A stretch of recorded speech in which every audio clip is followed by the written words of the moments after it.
Біздегі басты проблема біз ата-аналар ретінде жалпы балаларымыздың бәрінің бірдей болғанын қалаймыз, бірдей тәрбие алғанын қалаймыз. Мысалы, сол үшін де бізде әрқашан бір баланы басқа баламен салыстыру деген нәрселер өте жиі кездеседі. Өйткені мысалы айтайық, бірінші тұңғыш баласы сабағын жақсы оқыды, барлық жағынан алда жүрді, ал артынан еріп келе жатқан іні қарындастарында егер де жаңағы соған ілесе алмау деген проблемалар басталатын болса, ол кезде бірден жаңағы кішілерді кінәлау деген проблема басталады. Өйткені олардың да тура сол шаблонмен үлкен бала секілді болғанын қалайды. Негізінен қарап отырсақ, біздегі басты проблема барлық баланы бір шаблонның ішіне кіргізуге тырысуымыз. Яғни бұл шаблон көбінесе айтқан сөзден шықпайтын, бүкіл айтқанымыз тыңдайтын, сабағын бәрін жақсы оқитын деген секілді өзі қалыпты бір шаблон.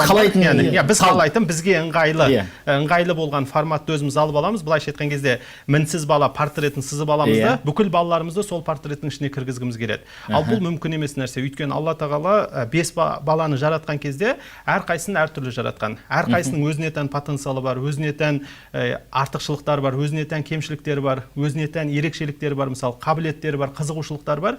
Біз оны көп жағдайда ескермейміз, бәрінің бірдей болғанын қалаймыз. Яғни міне осы жерде ең басты мәселе әр баланың өзіне тән өмірі бар екенін ескеру керекпіз. Әр баланың өзіне тән өмірі бар. Алла тағала өзін оны жеке тұлға ретінде, жеке адам ретінде жаратты. Біз де оны дәл солай қабылдау керекпіз. Яғни А деген бала секілді басқа балалар болуға міндетті емес. Міне осы мәселеде біздің көбінесе шатасатын жеріміз осы. Ал енді бәрінің бірдей тәрбиеленуі ол бірдей болмауы мүмкін. Егер ата-ана бір ғана тәрбие стилімен балаларды тәрбиелеуге тырысатын болса, онда ол жерде проблема шығады. Сол стильге сәйкес келген балада жақсы нәтиже шығуы мүмкін, ал ол стильге сәйкес келмеген, жаратылысы, әлеуеті сәйкес келмеген балалар, олар жаңа шаблонның ішіне кірмеген үшін уже проблемный балалар қатарына кіріп кетеді. Сондықтан бұл жерде ата-ана егер 5 баласы болатын болса, 5 баласын жеке-жеке тани отырып, әр балаға ерекше стиль дайындау керек. Әр балаға ерекше тәрбие әдісін, тәрбие жолын дайындау керек. Яғни әрқайсымен сөйлесудің,